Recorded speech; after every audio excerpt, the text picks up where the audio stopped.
Imagine, if you will, a candlelit chamber tucked within ancient stone walls. Outside, Rome slumbers under a blanket of stars. Inside, a man in white silk robes leans back on a golden throne, not in prayer, but in deep political contemplation. Or perhaps he's just deciding which relative to appoint as cardinal next. Welcome to the medieval papacy. Not a tranquil sanctuary of solemn chants and holy meditation, but a turbulent court of intrigue, ambition, and the occasional scandal so bizarre it makes Renaissance tabloids look tame. Tonight, you won't find solemn sermons or haloed saints. No, tonight, we peel back the velvet curtain of history and tiptoe through the whispered corridors of power where popes didn't always act like saints, and sainthood wasn't exactly a requirement. You see, the papacy in the Middle Ages wasn't just a spiritual post. It was one of the most contested seats of power in all of Europe. To be pope meant more than blessing the faithful. It meant crowning emperors, excommunicating enemies, and in some cases, drinking deeply from the goblet of very unholy behavior. So tonight, as you settle beneath your blanket and let your breathing slow, allow yourself to drift gently into the past. The lights dim, the candles flicker, and you are transported to a world of crimson robes, whispered bribes, and papal courts that resembled royal soap operas. Close your eyes. The scandals are just beginning now. Picture this. You're in Rome. The year is 955. And the church has just appointed its new pope. He's not a revered elder, not a scholar steeped in theology, not even particularly interested in prayer. No, the freshly crowned head of Christendom is an 18-year-old noble named Octavian who promptly changes his name to John XII, presumably because Pope Octavian sounds more like a gladiator than a vicar of Christ. He wasn't chosen for holiness. He was chosen because his family had the money, the muscle, and the Roman street smarts to make it happen. And once he got the job, well, John treated the papacy like a personal amusement park. The Lateran Palace, Rome's sacred hub of church authority, became a den of indulgence.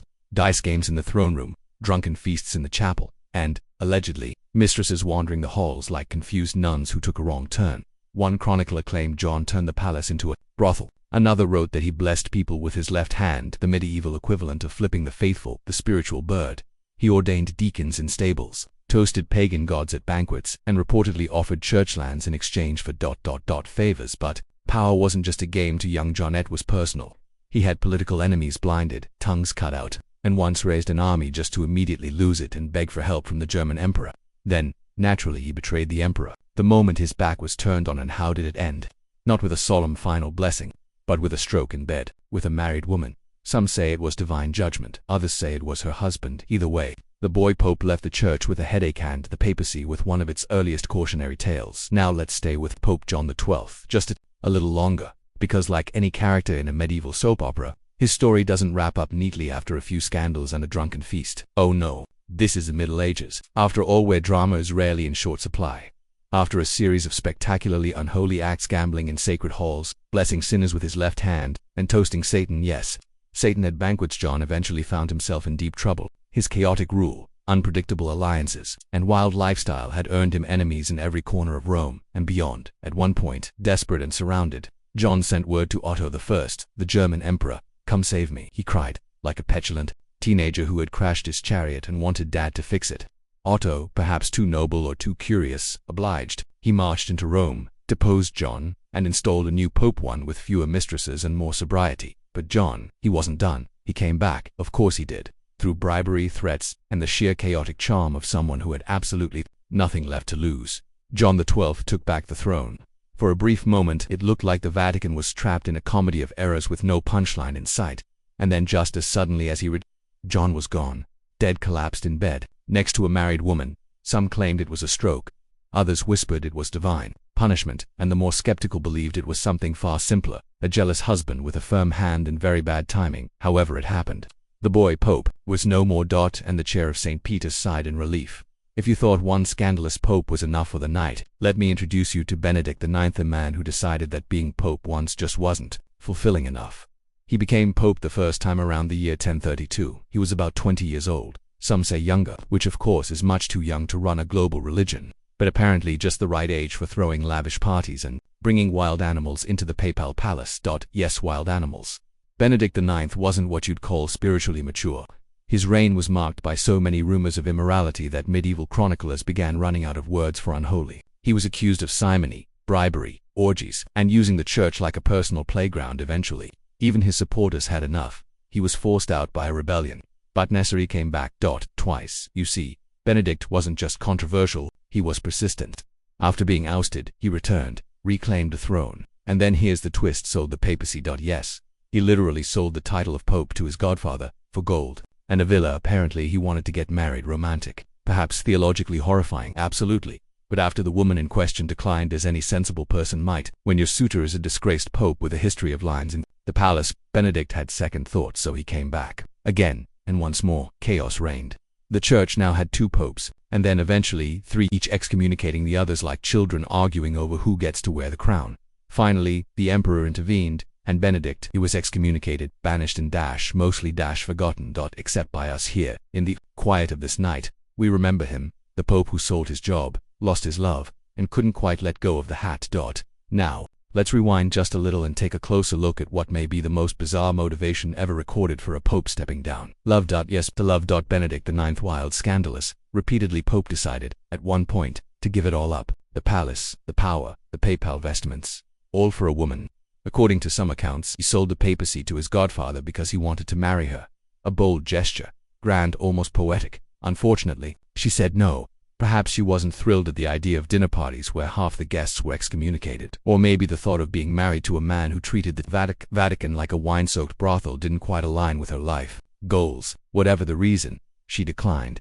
And Benedict, heartbroken, humiliated, and still very much, Benedict decided to take the papacy back. Not for love anymore, no, for something far pettier: spite. He stormed back into Rome, seized control, and recrowned himself as pope. Again, it was less a spiritual calling and more a case of ecclesiastical revenge. This wasn't a man called by God. This was a man ghosted by a girl storming back into his old job like, fine, I didn't want to be married anyway. Of course, it didn't last. The church grew weary, the people confused, the emperor exasperated. Eventually, Benedict was excommunicated and cast into history not as a saint or even a villain, but as something strange: a romantic fool in papal robes, a man who traded God's throne for a chance at love, and ended up with neither. Now step carefully, dear listener, into the grand and shadowed halls of the Borgia family. It's the late 15th century. The Renaissance is in full bloom: art, science, discovery. But inside the Vatican, the perfume of power still smells like poison. Enter Rodrigo Borgia, better known as Pope Alexander VI, elected in 1492, the very same year Columbus sailed west. Rodrigo didn't just become pope, he became patriarch of the most infamous family to ever hold a chalice. He didn't hide his children, no, he celebrated them. His son Cesare Borgia was made a cardinal at 18, though his true talents lay in warfare, not theology. His daughter, Lucretia, was married off like a royal chess piece, strategically, repeatedly, and often into very unfortunate households. The papal court under Alexander wasn't a holy sanctuary, it was a stage where masked balls, whispered deals, and yes, rumors of orgies and poison played out beneath the frescoed ceilings of the apostolic palace. Enemies of the Borgias had a strange tendency to die often after dinner, and yet wasn't stupid. He was brilliantly political, managing alliances like a conductor, turning Vatican gold into personal empire.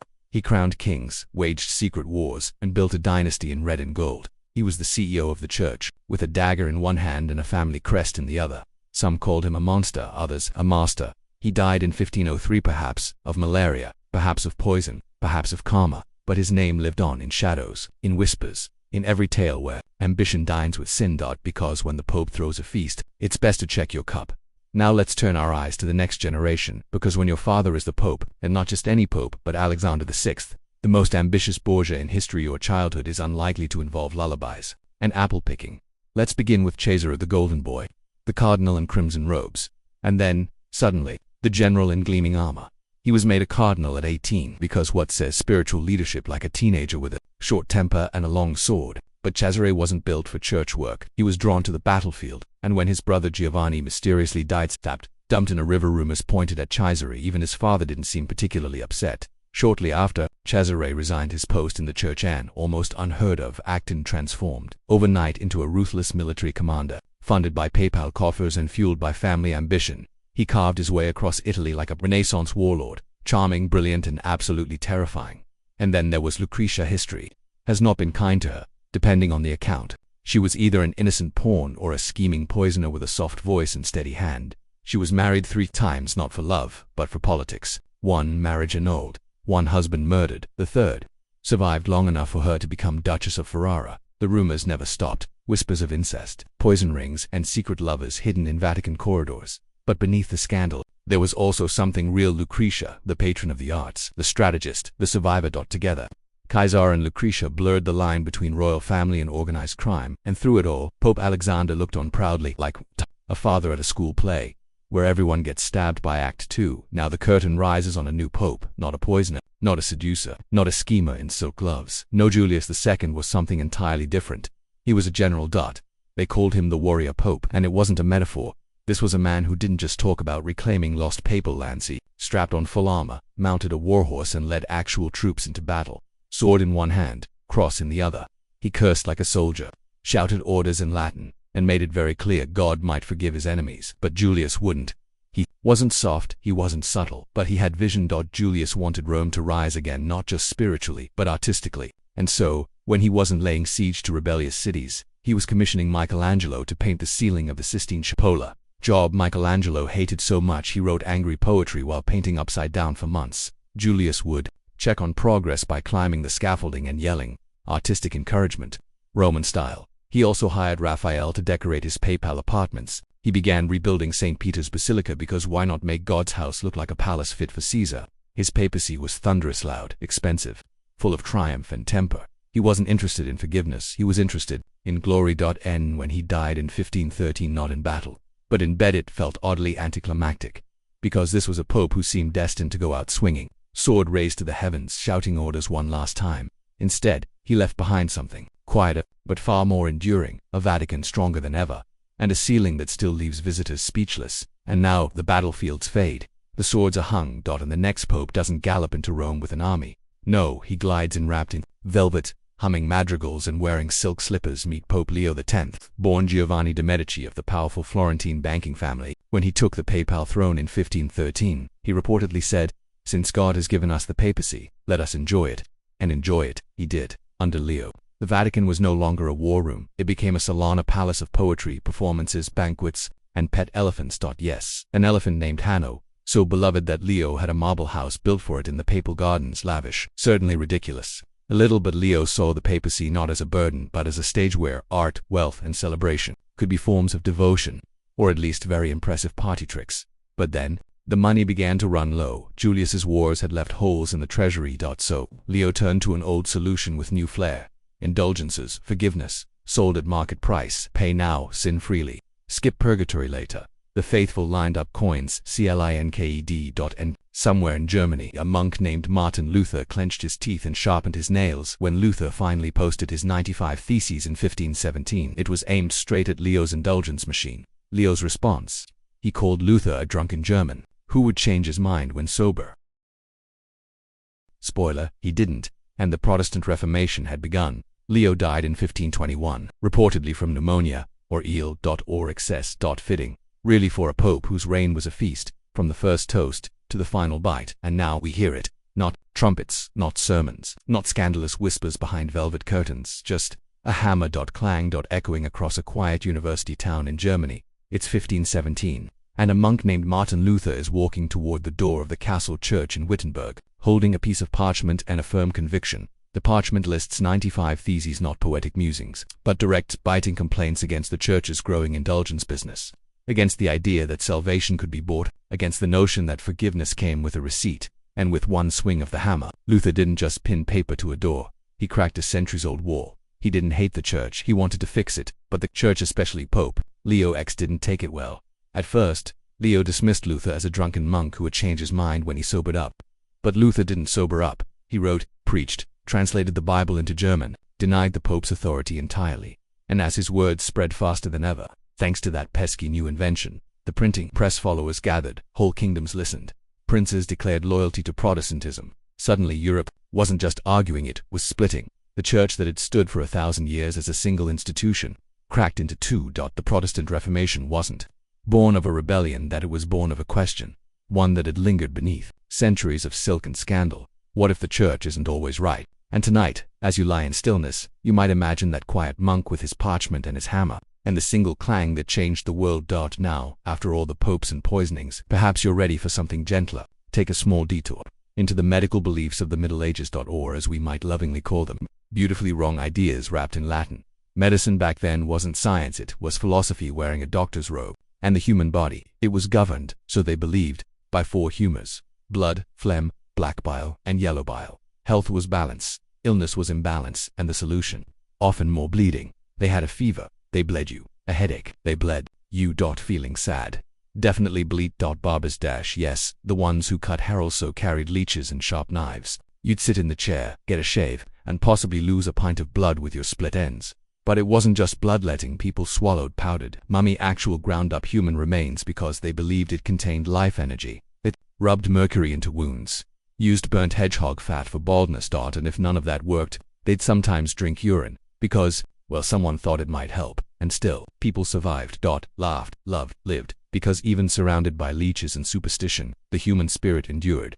It's humbling, isn't it, to think of how many people tried with the best intentions to heal, with knowledge so far from the truth, and yet tonight, we remember them kindly, not with mockery, but with warmth, because the history of medicine is not just a tale of failure, it's a story of hope, one bloodletting at a time. And now, dear listener, we come to the end, not with judgment, not with fire, but with a soft sigh, as the last candle burns low in the papal halls of history. For all the scandals, all the feasts, all the whispered secrets behind marble walls, there's something deeply human in it all.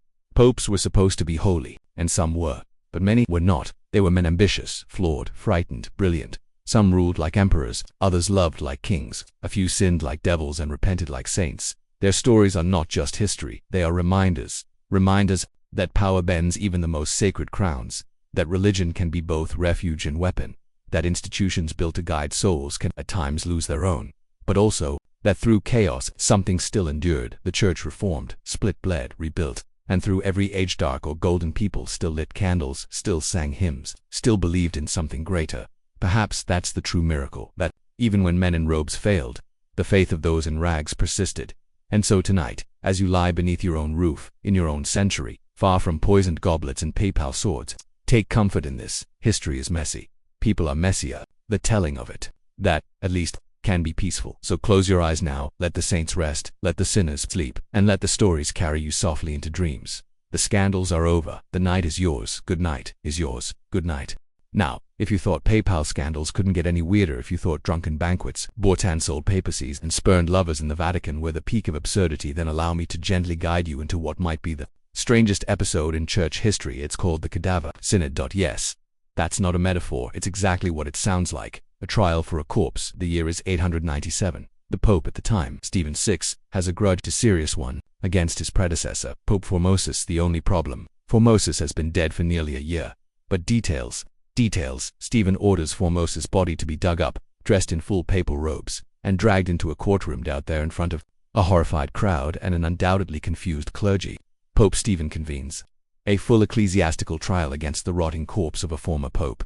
They even assign the corpse a lawyer, a deacon, who has to stand beside the skeleton and argue its innocence, while trying not to gag. The charges: usurping the papacy, breaking canon law. Basically, you shouldn't have been pope. The dead man, silent throughout, is found guilty. His fingers of blessing are sliced off. His body is stripped of its robes. And then, as if the whole event wasn't already a medieval fever dream, the corpse is tossed into the Tiber River. Rome, to its credit, gasps. Even by 9th century standards, this was a bit much. Riots break out. The people demand justice. Stephen, once the proud prosecutor of corpses, is thrown in prison and quietly strangled, and the church, ashamed, pretends none of it ever happened. But tonight, beneath the flicker of imaginary candlelight, we remember, because nothing says medieval Christianity quite like putting a skeleton on trial. Now let's drift forward to the 14th century, when the popes, perhaps a little overwhelmed by Rome's chaos, politics, and the occasional mob with pitchforks, decided they'd had enough. So they left, packed their robes, sealed their scrolls, and relocated the papal court to the peaceful, wind-drenched town of Avignon in southern France. Officially, the move was for safety. Rome, after all, was turbulent, filled with rival factions, assassinations, and more than a few angry bishops. But conveniently, Avignon was also very much under French influence, and every pope elected during this period, well, they just happened to be French too. Thus began what history calls the Avignon papacy, and what Rome probably called the time our pope ghosted us. For nearly 70 years, the Vatican operated not from the Eternal City, but from a riverside palace, filled with velvet curtains, elaborate banquets, and wine cellars that would make a monastery blush. It wasn't so much a retreat as a renaissance of luxury. The papal court in Avignon became known less for holiness and more for fine dining and questionable budgeting. One pope reportedly spent more money on spices than on feeding the poor. But Rome stood empty, its basilicas echoing, its pilgrims disappointed, and its saints, perhaps silently fuming in their shrines. Eventually, pressure built, whispers turned protest. The Church's absence had become an embarrassment, and in 1377 Pope Gregory XI returned to Rome, weary from decades of exile and French cheese. But just as the Church exhaled a sigh of relief, it accidentally set the stage for even more chaos, because what's worse than no pope in Rome, 2 popes in 2 cities, and a Europe forced to choose. So the Pope finally came home to Rome. The Avignon exile had ended. The wine-soaked French countryside faded in the rearview mirror of history, and for a brief moment it seemed like peace had returned, but only for about 5 minutes, because in 1378, not long after the return, Pope Gregory XI died. Suddenly the Church had a vacancy, and the Roman people, never once for subtlety, wanted an Italian pope, very loudly. With torches, the cardinals, mostly French and extremely nervous, quickly elected Urban VI, an Italian. Problem solved. Not quite. Urban, it turned out, was intense. He scolded cardinals, refused to compromise, and suspected plots everywhere. The cardinals, now deeply regretting everything, declared his election invalid, blaming mob pressure and perhaps indigestion, and elected a second pope, Clement VII, who moved back to Avignon. And just like that, the Church had 2 popes. Both claimed to be the real one. Both excommunicated each other with all the flair of dramatic school principals.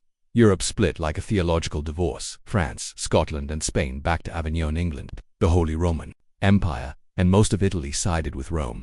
Confused priests didn't know which pope to obey. Faithful peasants just wanted to know who could forgive their sins. And church leaders, they prayed for clarity and got more popes instead.